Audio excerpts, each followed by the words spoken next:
Hello guys, welcome to a new video. Today we're gonna learn about events and inbuilt functions because we want everything just smashed together like a smashed potato.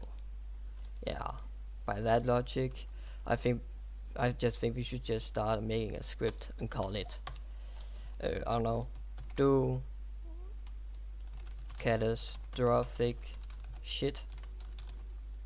Yeah, do catastrophic shit. Okay.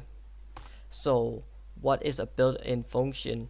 That's basically a it's like in the word itself. Like it's already like if you said workspace dot base part, you gotta know that this is just like classes entity, a part of.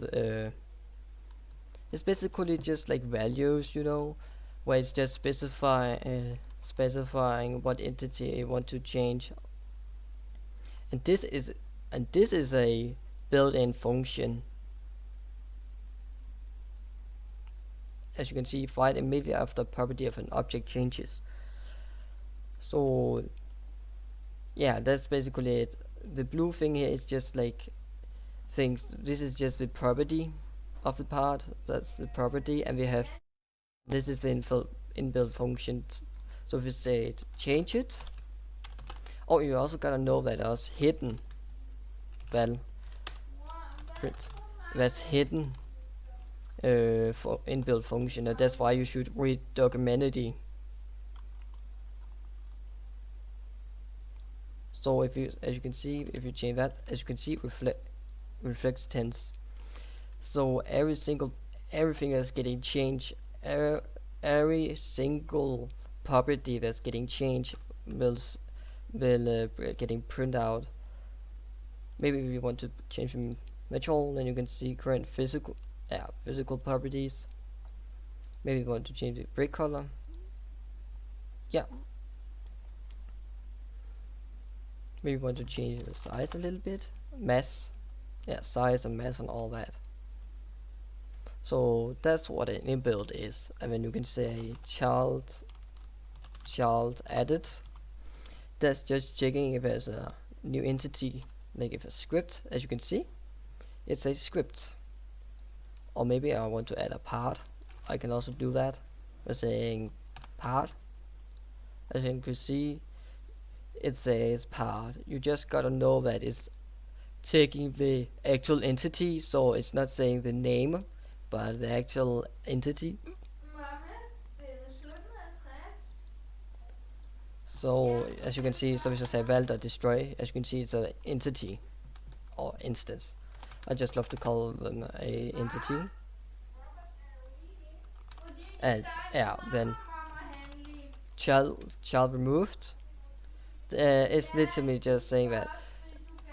The good thing is here that they always describing what it does. As you can see, it actually describes what every single thing does, and then we have find when a part comes in contact with another part. Just ignore the background there, just cringe. And metro, okay. Workspace. So we could say workspace dot baseplate dot touch it. What this does is just checking if a touchable, like if there's a collision. What it does is, as you can see, if this is enabled and can collide is enabled, it doesn't matter with can collide, but however, so long you have this on, then it's actually going to react on collisions. So we can say that as a print hit, and as you can see, it prints hit. And we say part.name.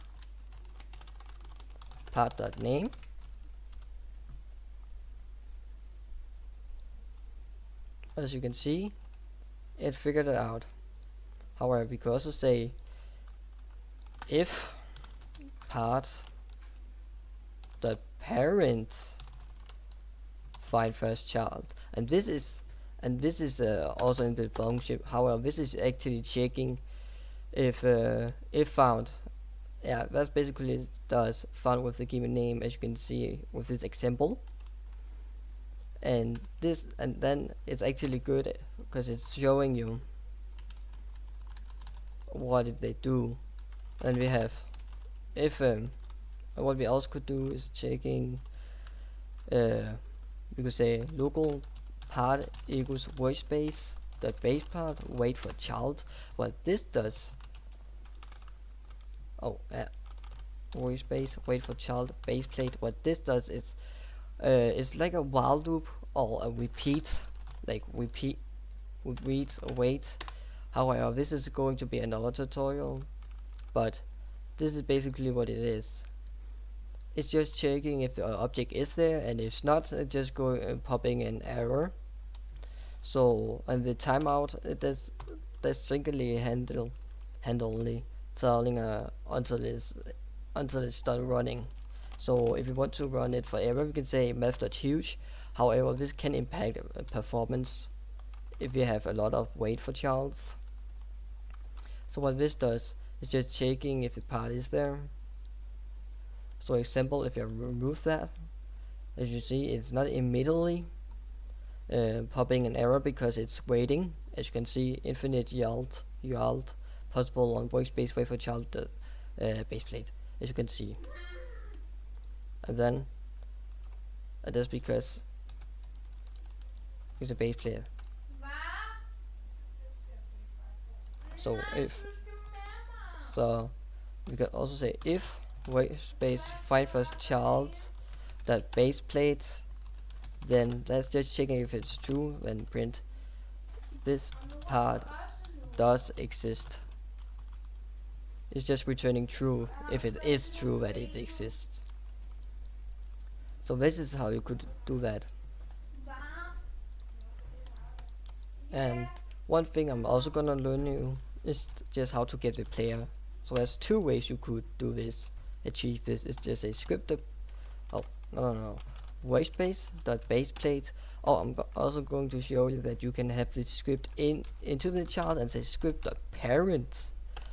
And maybe we want to have a, I don't know, vector value, when you can say script.parent and vector force. Yeah, vector force. You can actually do this. However, this is going to be an overall tutorial. So script.parent touch it, connect a function, hit. So what we're gonna say is, if it's checking if this statement is true. So if, why we want to say hit dot parent find first child, what it does is just saying, I can actually just showing you what it does is, like, if it's hitting, then we're saying hit, this is the object is got detected, then we're gonna say, so this is the child, and then we're saying parent, and this is the parent. So we can say, now we can say humanoid, and now we can say local player equals game.players hit.name. This is a one way you could achieve this, and say player kick.